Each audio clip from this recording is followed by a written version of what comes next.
Thank you for joining Recruit Holdings ESG Fireside Chat with Ayano, Sena, Senaha, and Jun Arai. This call is a simultaneous translation of the original call in Japanese. Sena will first give an overview on our progress made during FY 2021 for our ESG goals, which is the third pillar of our mid to long-term corporate strategy. Next, we will begin the fireside chat with Jun Arai, our Corporate Executive Officer in charge of the corporate planning divisions. The fireside chat will start by answering the questions received in advance. Then we will move on to answering questions received during this event. If you're attending the live stream, please send your questions through the chat at any time. Those participating from the telephone line will have time to raise questions in the latter half of the session. Please note that we are recording today's session. Projected materials can be obtained from our website. Next, let's begin the event with Sena's presentation. Thank you very much for your attendance today. I am Sena, Ayano Senaha, COO and Director of the Board of Recruit Holdings. Thank you for joining us today. We reported on the progress of the first year of the Prosper Together, our ESG initiatives, which we added to the pillars of our management strategy last year, at our recent full-year financial results today. I would like to go a little further to answer your questions. Let me share with you what is actually going on, the progress we've made so far. Thank you very much. So first, a look back and what we have announced as our commitment.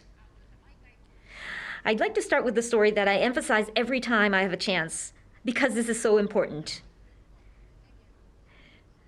Delivering social value has been a part of our DNA since the foundation of the company in 1960.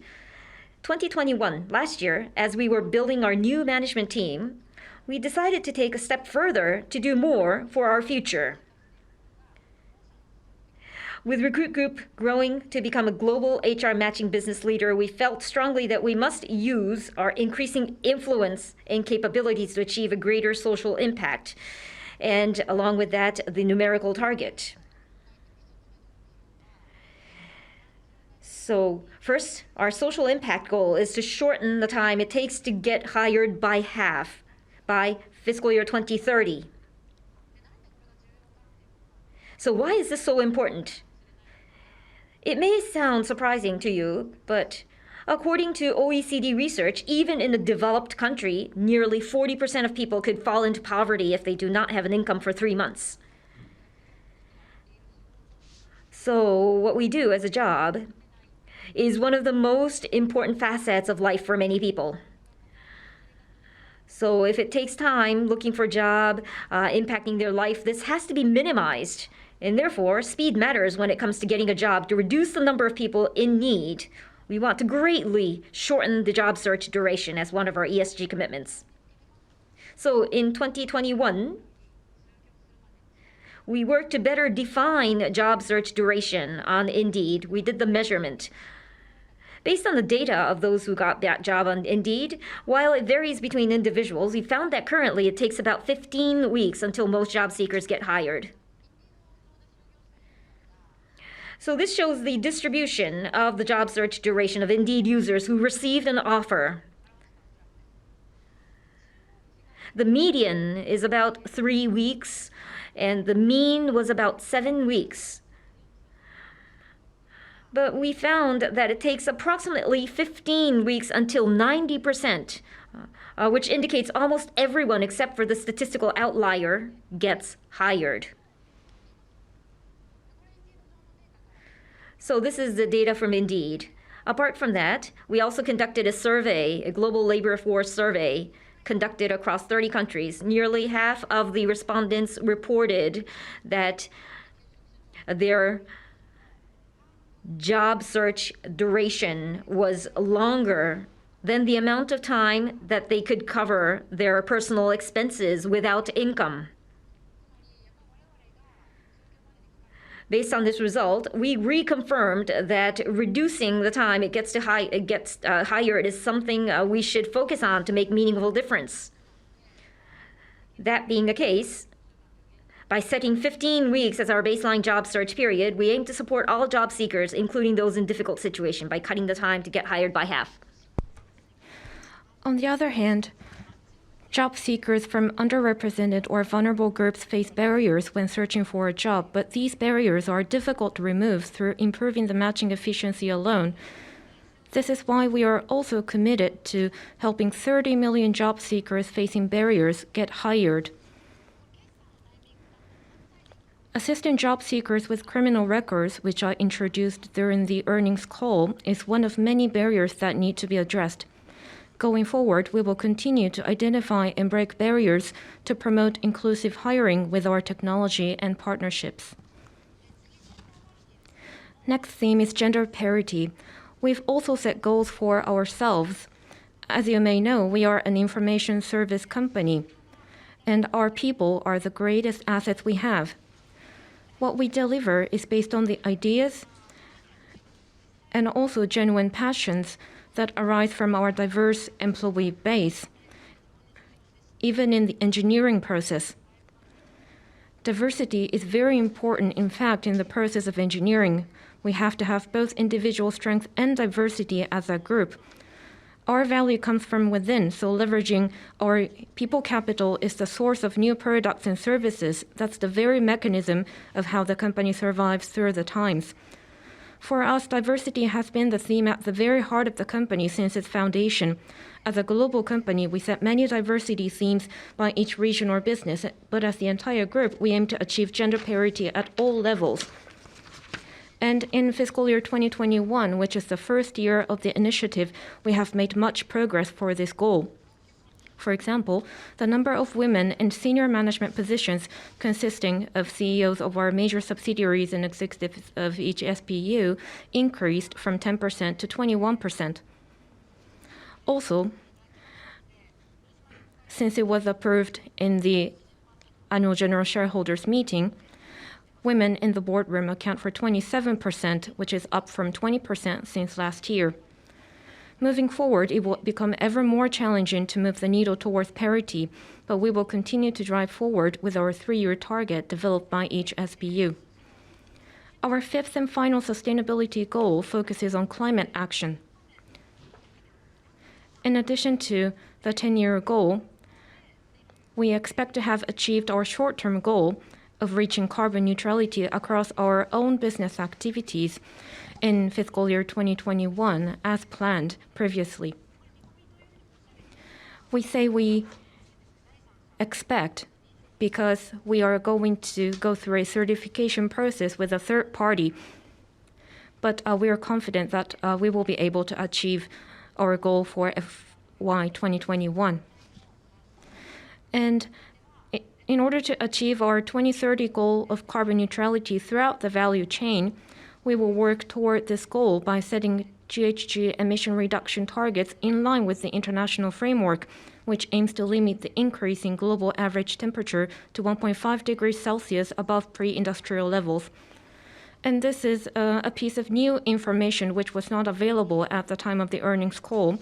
But in the beginning of June, we also expressed our commitment to SBTi, and we have completed signing.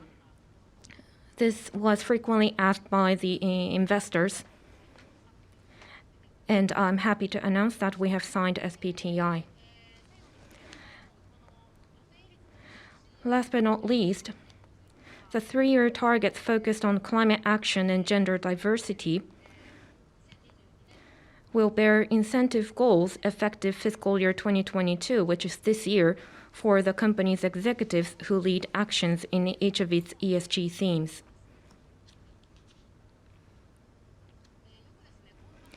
I often receive questions asking whether we can really achieve such ambitious goals. Honestly speaking, these are very lofty goals and it won't be easy. However, I'm convinced that because it is a tough goal that is valuable to the society, our people are motivated to challenge even further. From a long-term point of view, we would like to connect this to our business growth while contributing to the society. And these are all very challenging, ambitious goals, and it is likely that we will face many challenges. But we look forward to sharing the journey with you, which is another meaning of this Prosper Together initiative. That is why I look forward to responding, addressing your questions as much as possible. That is all from my side. Thank you, Sena-san. So now we will begin the dialogue with Jun Rai to first answer the questions received in advance. Jun will take the lead from here. Hi, this is Jun. Pleased to meet you all. We received many questions beforehand.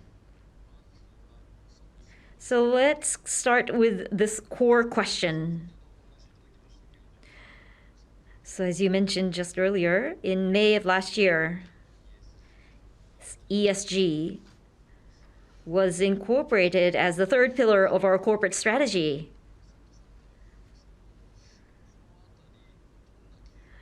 So what was the history? What led you to take this action? Could you explain this point? The year 2020 was a symbolic year. Personally speaking, right when I was taking the role as a board member, HR matching market, the leader in HR matching market had been always our objective, and this is still the case. But from looking from the sun or the moon, which player is number one in this market does not mean much, I thought. Rather, this expanding influence, how we utilize this influence to something good, that is far more important, I thought. And that gives me more power and motivation to move forward.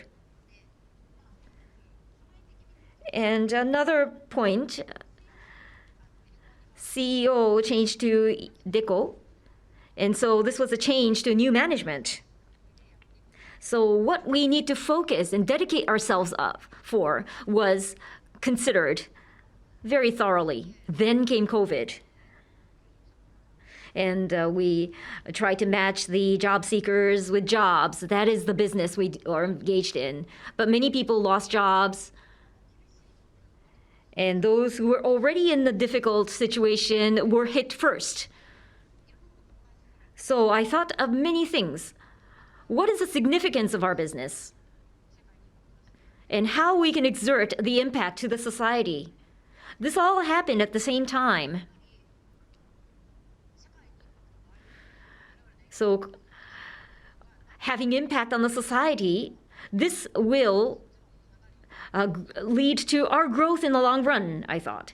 And so rather quickly, we talked about this many times in the boardroom. And at the time the new management started, we announced this. So that was the history, the first trigger till we announced it. So you said something that gives me power and motivated. Is this still the case? Are you still motivated? Well, yes, I have ups and downs. I'm a human being. But today I'm fully motivated with all of you. I see. Now let me move on to the next question. This is a question that we've received from a lot of people, actually.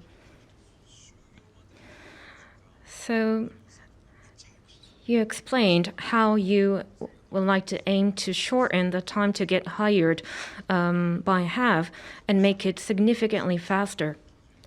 And this year, you have identified the baseline, which is 15 weeks.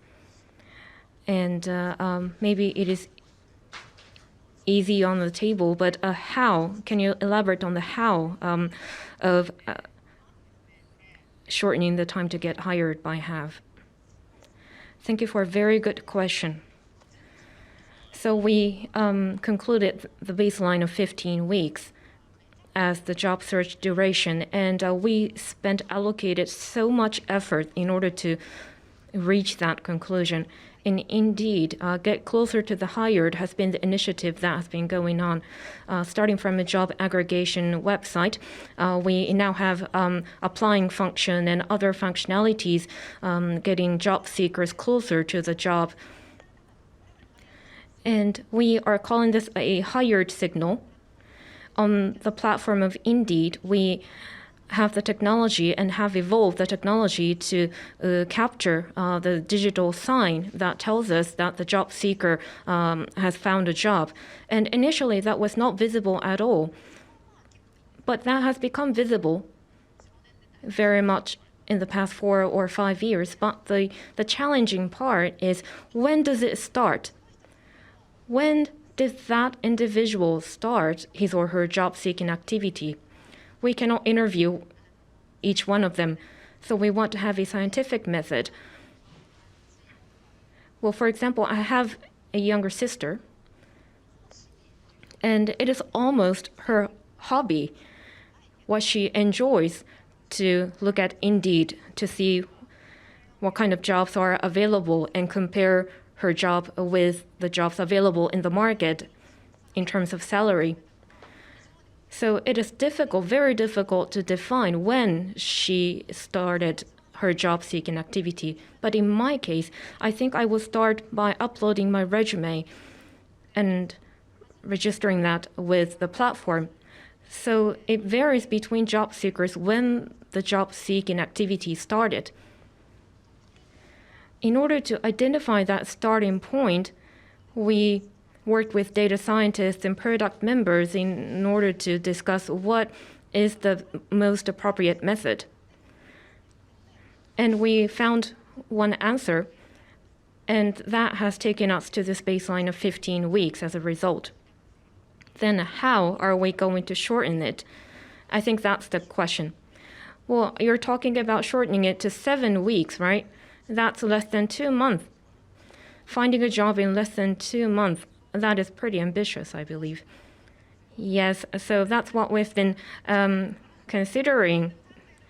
Well, of course, because we have set this goal, we are going to accomplish it.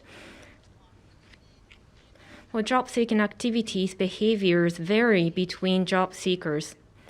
So where is it that the job seekers are allocating the largest amount of time, the longest amount of time?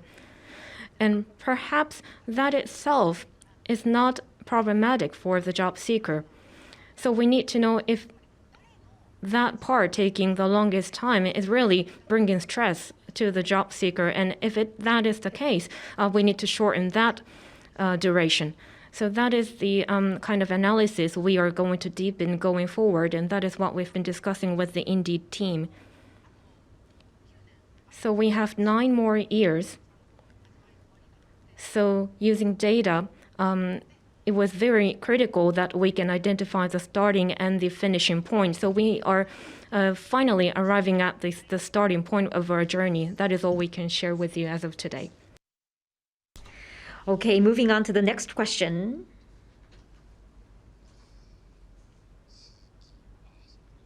Okay, this one.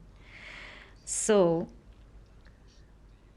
while the investment market placing social impact as the main evaluation point is not that large yet, I think.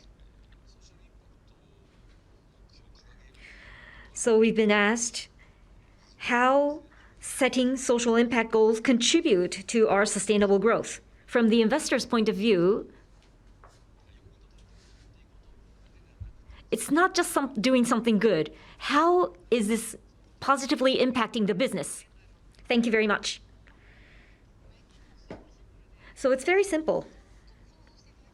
So if you could imagine together, if you can get jobs, find jobs twice as fast than now. We're saying we're doing this in 10 years. If you can find job twice as fast, you will definitely use that service, right? So if we have a chance to become, we can become the only one rather than number one. And so social impact, we believe, leads to our business growth. And otherwise, it's not meaningful. So that is why this target is right in the middle of our business. We're doing what we have always been doing. It's not aside from the core business. So this is what we are focusing on, uncompromisingly. So we have to become a service where people want to use. And that is why we are focusing on this point. We want you to look at ESG and sustainability efforts, initiatives of other companies, the disclosure of other companies, social impact, such clear numerical target and timeline. In Japan or APAC or world, it's not done by many companies. Very few companies do this. Focusing so much on S, social, with clear timeline is very rare. So if you could compare many companies, you will see this is something that we have focused on. We made sure that this social impact will be right at the core so that it will grow. It will grow our business. Confidence, not so sure, but yes, I'm motivated. Then let's move on to the next question about the other goal of social impact, as we were discussing earlier, supporting 30 million job seekers who face barriers in finding a job. So what do you mean by supporting through technology? And doesn't that lead to elevating the barriers? And in fiscal year 2021, how did you perform in terms of numbers? So these are the questions related to supporting job seekers facing barriers. Thank you for the questions. So during the earnings call and in the presentation deck, we featured criminal records. And I think this is the background of the questions, but there are diverse barriers. And we have already decided to address various barriers. So first question was, how are we going to use technology to support them? So we have only been disclosing mostly about partnership efforts. So I think it could be difficult for the audience to imagine what we can do. So for instance, in the US, a university diploma requirement, can it be a barrier for some people? For example, bachelor's degree, the percentage of people who have bachelor's degree varies between countries. And that itself is a limitation to job seekers. For instance, well, let's say there's a job looking for staffs in warehouses or customer support centers. And after the COVID shutdowns, they have been facing a shortage of laborers. But do you really need a bachelor's degree to become a staff of those warehouses or support centers? That is an important question. Maybe that is a question that our sales reps can discuss with our clients. That itself is important, but on top of that, if I were the hiring manager, let's say we're looking for a staff to work in our customer support center, and we've submitted the job description and we've received applications. And on the screen, let's say that we have checked university diploma, but if we uncheck that item, if I was shown that the recruitment cost can be brought down this much because there could be 3,500 more job seekers who would apply for this job, then Sena, as a hiring manager who's facing a serious shortage of workforce, I think I would ask myself, do we really need university diploma? That is something we would like to do. So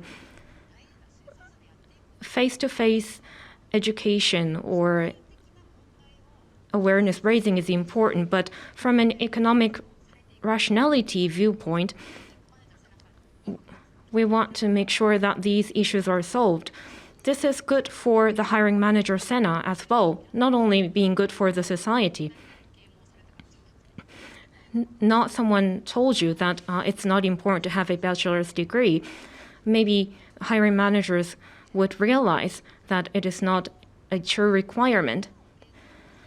So we want to look at the economic rationality of our clients, and we want to show that through our platform. So that is something we are hoping to do. Economic rationality, I see. Yes.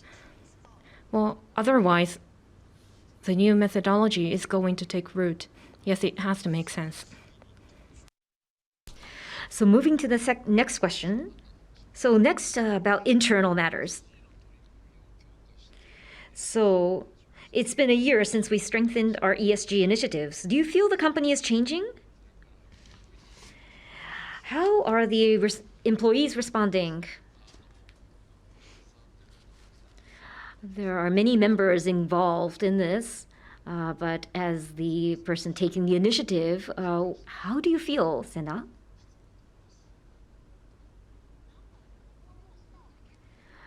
So this was a pure surprise. In May 2021, we announced this.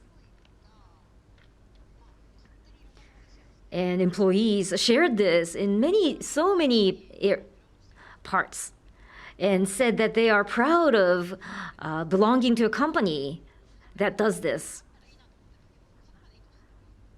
I hoped for that, but I did not expect all that, so I was very happy to see the response.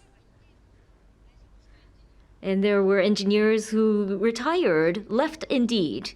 There are engineers where we worked together to reduce the job search duration to half. And the engineer identified with that mission and came back in the US. Joined the company again. So I am so encouraged by that. It's not everything is easy. I sometimes wonder if I can really do this. And there are various challenges. And sometimes I get worried at night. Really? Yes, of course. Think everyone is the same. But I get encouragements, and we do roundtable, off the record dialogue with employees and myself, and we talked about this matter and received individual comments. The employees are energized. And with that, it's coming back to us too. We are also being motivated and energized. This was a happy surprise. So gender parity, we are aiming for parity in 10 years, but we want to have a breakdown milestone in 3 years. The leader, the person taking the initiative is not important. The people who are doing the job, they have to have the sense of involvement, sense of belonging and awareness. So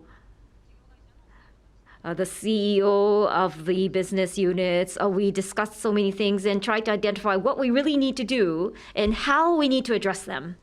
So these discussions took place and made the decision. So I'm proud of this year one. There are areas we have not launched yet, but the direction and what we need to do, first of all, in the first 3 years towards the 10-year goal, the employees are energized and they are motivated and they all have a sense of awareness. And so this is great. Yes, that's great.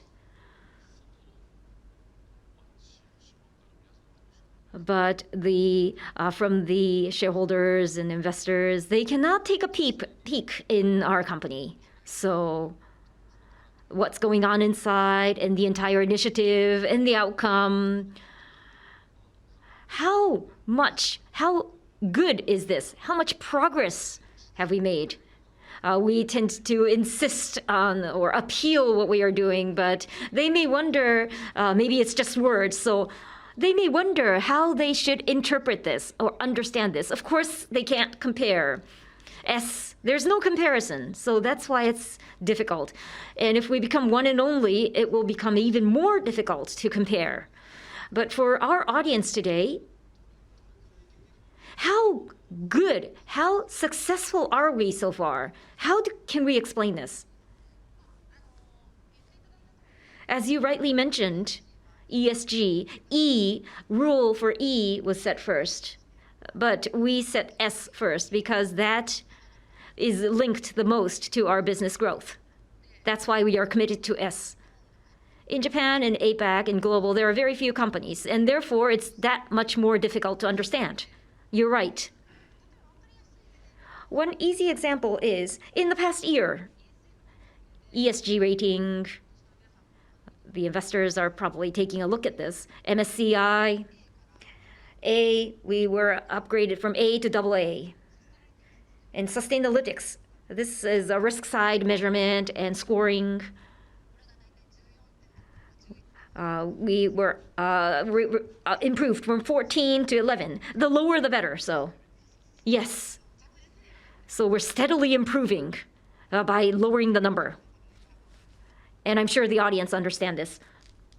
And ISS, this is governance-related rating. We are now ranked as the highest rank. And what else?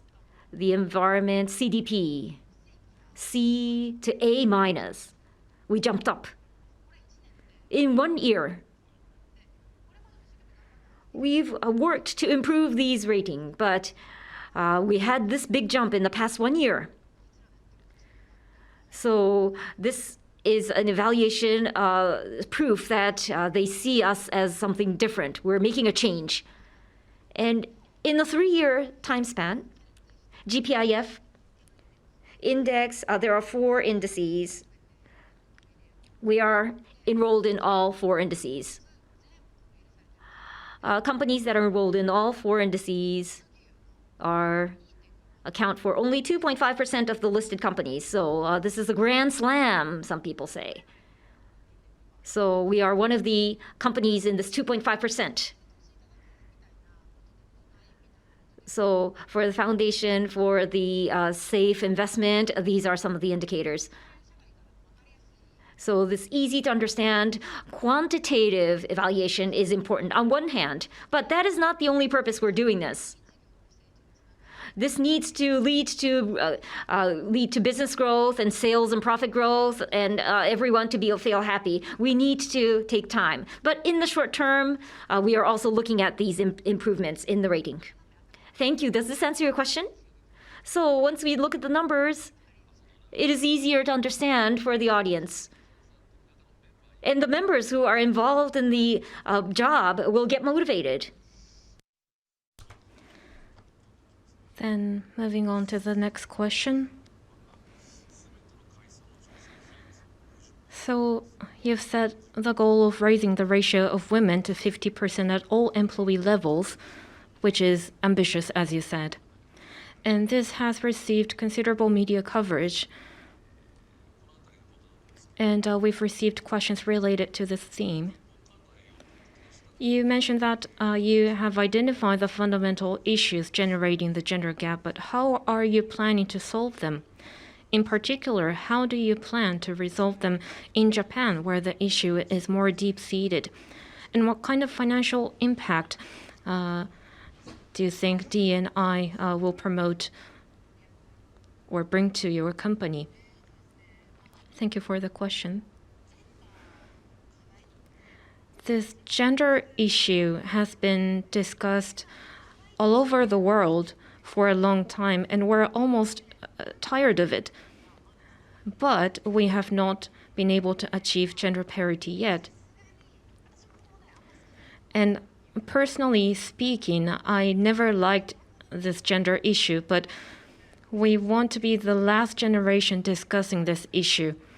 So that is why we have included this in our goals. So I think we have received questions from different viewpoints. But first of all, the rate of women in the senior management positions, that is the highest layer. So it has improved from 10 to 21% in 1 year. And let me share what we've been doing. For example, in Indeed, inclusive interview rules is how we call them, but above certain layer, those when those positions are open and when we decide to hire someone from outside, we source candidates for that position while considering women and candidates from the underrepresented groups. And unless we have a candidate list, a diverse candidate list, we will not be able to begin the interview process. So we make sure that there's fairness in the candidate list. And maybe you think that doesn't sound very difficult. That sounds quite easy to achieve. Well, when we look at Indeed's performance in the previous fiscal year, it grew significantly in the post-COVID era. But when we think of it together with the context of our clients, our hiring manager clients are looking for workforce who is available tomorrow or the day after. But when they're told that we cannot begin the interview process because the candidate list is not diverse, that can be a challenge. Yes, I can imagine the hiring manager saying, please ignore the inclusive interview rule and find someone to work for us. But because of this effort, we were able to improve the rate from 10 to 21% in the senior management positions. And what was surprising to me was that we almost had exactly the same experience in the staffing SBU. We were looking for someone to become the CEO of one of our major subsidiaries. And in the staffing SBU, they looked for candidates and proposed the list to Rob, who is the head of the SBU. But Rob said that it is not a diverse candidate list. Do we have fairness? So he pushed back and he said, I'm going to wait until I get a more fair candidate list. And then a more diverse candidate pool was created. And as a result, we hired the most suitable candidate, which happened to be a woman. So that is one example of efforts made in the field, despite the conflict in terms of the time schedule. So that is another element that contributed to improving the rate of women in the management positions. So when it comes to Japan, well, actually today in the morning newspaper, it was featured that in Recruit, we have started discussing promotion of women since many years ago. And we are much more advanced compared to other Japanese peers, especially in the media and solutions SBU. So it's challenging to become more drastic. So we decided to identify the more fundamental issues to be more drastic. So as it was covered in the morning article, when we appoint people to the management positions, we have certain criteria. But that criteria may contain unconscious bias and tacit knowledge that is leading to unfairness. For example, one of the criteria is, are you willing to be transferred to another geographical location if the company tells you to do so? And that can be difficult because of family reasons or your own personal reason. So that is one example of the unconscious bias that we need to consider deeper. And such tacit knowledge is based on the success experience of Recruit in the past, that such candidates were successful and high-performing. But the business has evolved, and how we offer value to the society has evolved as well. So we believe that we can make changes by revisiting those criteria. So based on that hypothesis, we have changed some criteria in one small pilot to hire a person for a certain position. And that was successful. And that was the story featured in this morning's newspaper article. So there is no sanctuary. We are revisiting such criteria as well in order to make changes also in Japan. So maybe this is a secret of the company that the company hesitates to share with other people. But are you willing to share these kind of stories with the stakeholders, shareholders, investors? Of course. We are not a manufacturer. So our business model favors fresh ideas, diverse ideas. The diversity of idea is the most important thing for our business. It is not only about gender diversity. We need to be diverse in order to come up with diverse ideas. And there's various types of diversity in terms of age, sexual orientation, races, ethnicity. But when we think about men and women, they should be 50 to 50 on this planet. And if we cannot achieve gender parity, we will not be able to promote other diversity scores. That is going to be even more difficult. So we will be happy to share these kind of stories with someone from outside the company. Well, there are 2 points. One is there is a winning pattern, successful pattern within the company that in many cases will bring us high performance, high financial results. But that has been changing, and diversity has been, I suppose, diversity has been becoming a more serious topic that needs to be addressed across the board. And the other point is Japan is 120th, or maybe, well, we have even deteriorated to 121st in the ranking of gender gap index. When we hear 121st in the ranking, that is even shocking. Well, this is a ranking among all the countries in the world. So Japan ranks 121st, but when we look at the education level of men and women, we are ranked as one of the top countries. So we do have equal learning opportunities for men and women, but as soon as they go out into the society and start working, the situation changes.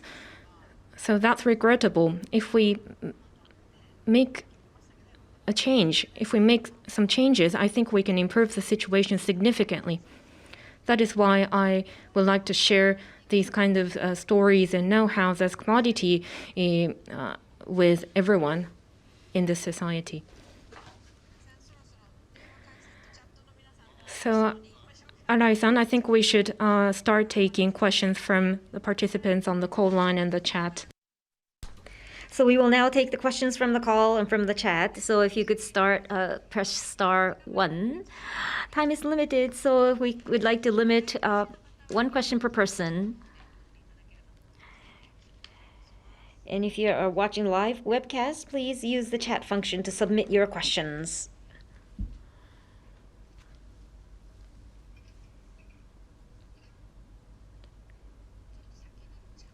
So maybe we will take a question from the chat first. Yes, so let's start from the one on chat first. Okay, let's do this one. This is a question regarding climate-related actions. Why we are aiming for carbon neutrality rather than net zero? And how we should think about our relationship with partners who are not necessarily willing to take climate-related actions. So, if you could elaborate, please. Thank you.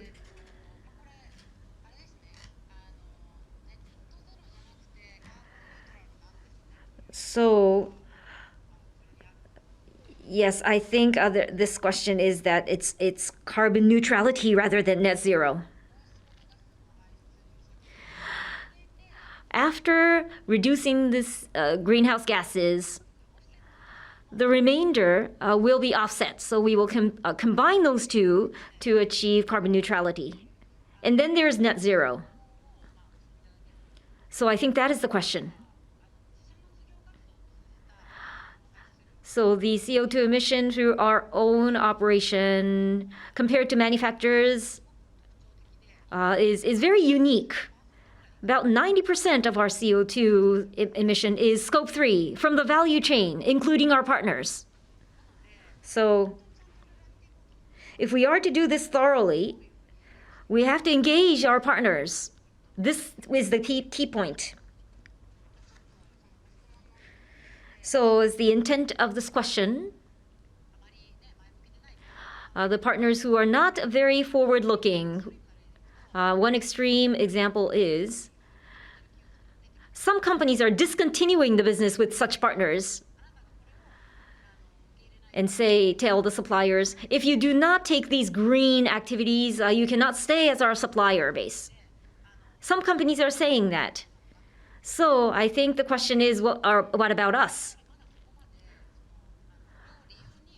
We have not gotten that far, discontinue business because of this reason. We've not done that in the past.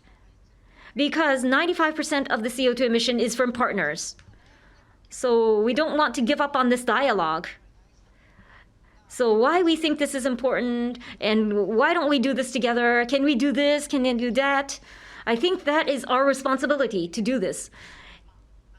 Cutting the partner is easier. It's simpler. But we want to take more responsibility. So that is my response to the question. With COVID, our engagement with the suppliers had been online, virtual. But now COVID is subsiding, so we want to engage partners and have engagement more offline this year. Thank you. Now let me remind you that if you're on the call line, please press star and 1 in order to address your question. Now, first, we would like to address questions on the chat. So the next question is related to data security. So many participants are interested in our approach to data security and privacy, which are the foundation of our business activities and of high concern as a risk.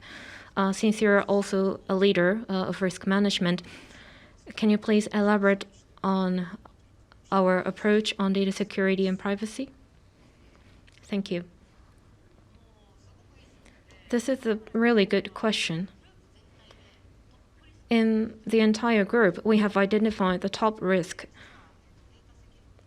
And data security and privacy have been identified as the top risk of our group.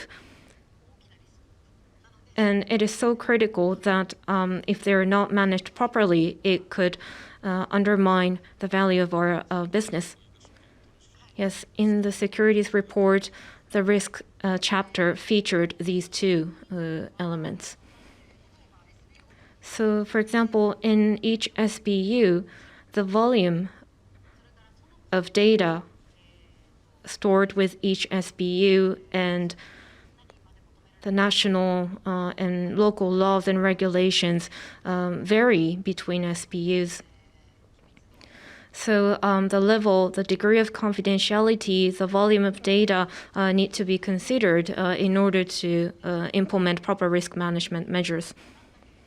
So the governance is done by the SBUs, but as the holding company, we also have a task force for these top risks in order to communicate with the SBUs to ensure if their risk management level is satisfactory. And we also have audits and monitoring by the Risk Management Committee. I think we have made much progress in this area over the past few years. There are laws and regulations which are different between regions, and they are evolving constantly. Exactly. So geopolitical situation is also something we need to be mindful of. And we need to continue to discuss how to comply with different regulations. So we need to have a mid to long-term point of view, not only the short-term countermeasures. So I think we need to be sensitive to the mid to long-term development as well. Thank you. So we have a question from the phone. Sano-san from JP Morgan, please go ahead with your question. Thank you very much. Sena-san, Arai-san, thank you so much.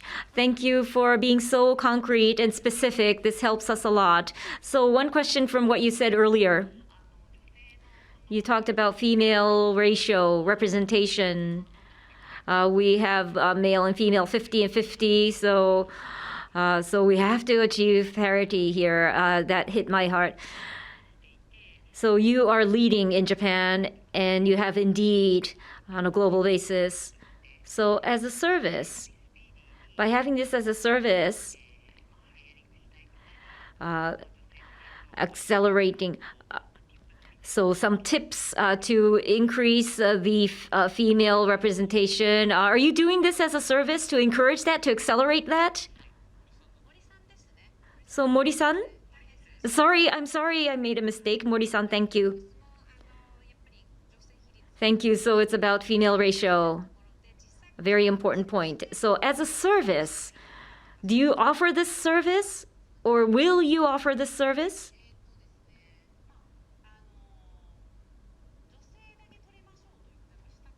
We don't want to say limit the hiring to women. We don't want to do that.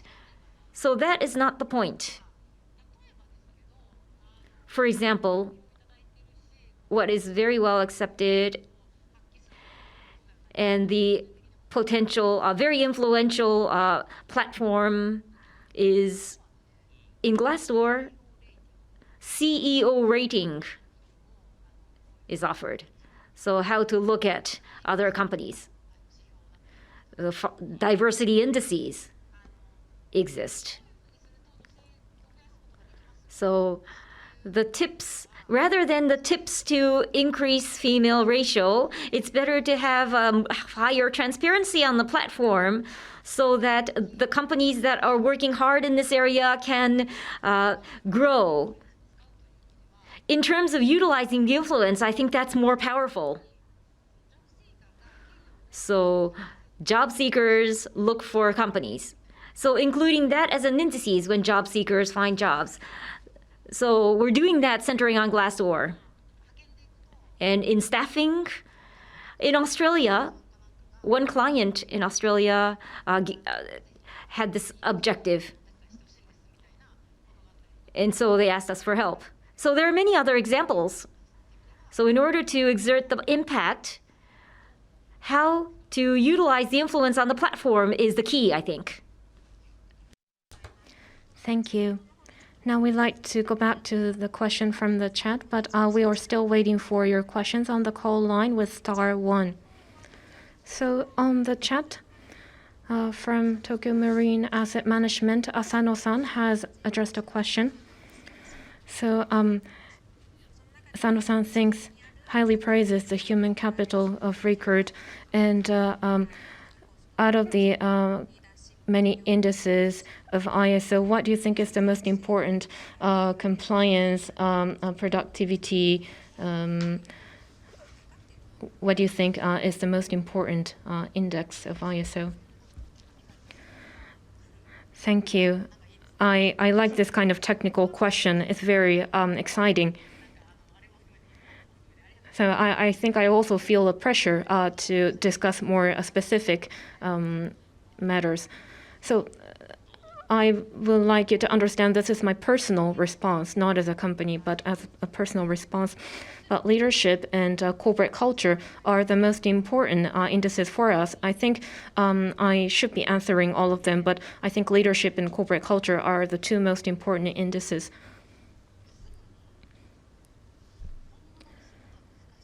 these two are the most difficult to become genuine in short period of time. Well, for other indices, there are control levers, which is correctable in a shorter period of time. But leadership and corporate culture are the areas that takes time. And when they are broken, it also takes time to rebuild them. They are the most difficult to be measured, but at the same time, they are the two most important impact against growth. In that sense, I think these two are the most important. Bet on passion is what we always say, but that is the core principle of our company. Yes, that is what we would like to leverage in order to continue winning. It is not something to look up on the wall, but we want to have that rooted in the company as a process and structure and system. So it's not about having a corporate culture or not, but it's about having it in our day-to-day life, or our day-to-day life need to be the corporate culture. Thank you. I'd like to go back to the call line. So Tankai-san of Nikkei newspaper, please. This is Tankai from Nikkei newspaper. Thank you. So what I'd like to ask you is 30 million people job seeker support. So your result, what was your result in fiscal year 2021? So economic rationality is important, and technology development. So what is your progress? Does your progress look like? Thank you. So 30 million, this is a big number. So what is your progress? Your track record, please. Thank you very much. So in reality, the economic rationality with the power of technology, we have not made progress there. We are hoping that that will be the case. And the reason this takes time is we're not doing this just for ESG, because that is not long-lasting. Business growth is good for the employer. We have to have all that in place. Otherwise, this cannot last long. So, this matching efficiency. In this discussion of matching efficiency, we can say if we take off this barrier, the candidate pool increases and the economic rationality feasibility goes up. And there are many others. So we're testing them one by one and see what's effective and what's most meaningful for everyone. So, and not yet to come. But how should I say? We want to have solid data. We will try and see how it goes and continue this for a very long time. Otherwise, we cannot achieve this 30 million. So we're in the middle of the activity. So we're doing this and we're doing this in the next 3 years. We don't have something that specific, not yet. Sorry. So from people outside the company, this service-related companies, product development is. So we try and then retract and then try and listen to people's advice. We continue and repeat this cycle. That's what Sena-san just said. It's difficult to understand because we're not a manufacturing company. So we always try little things, try and then stop and try another thing. So thank you, Sena-san. I regret to tell you that it's about time to close today's session. Well, I think you've already communicated us a lot of message today, but can you please share with us your future prospects and enthusiasm? Well, there are many companies which make a lot of profit in the world. At the same time, there are smaller NPOs and NGOs or companies contributing to the society by doing something good. But there are not many organizations that do both, even when we look around the world. So there is significant growth. And we also want to be loved and respected. I think we want to achieve that both. And we would never want to become a slow-moving company that is doing good for the society. That's not our vision. So you wanted to hear my enthusiasm. So there was a question asking where we are in the journey. For example, we had a progress in the area of diversity in the past year. Every year, I hope that I will have one or two exciting stories that I will be able to share with you so that we can move forward in this 10-year journey together with you, all the stakeholders. So I hope there will be one or two stories that we can be proud of and we want to share with all of you. Well, of course, we want to have more, but I would say one or two. Thank you very much. This is the end of our program today. Thank you very much for joining the ESG Fireside Chat. Thank you.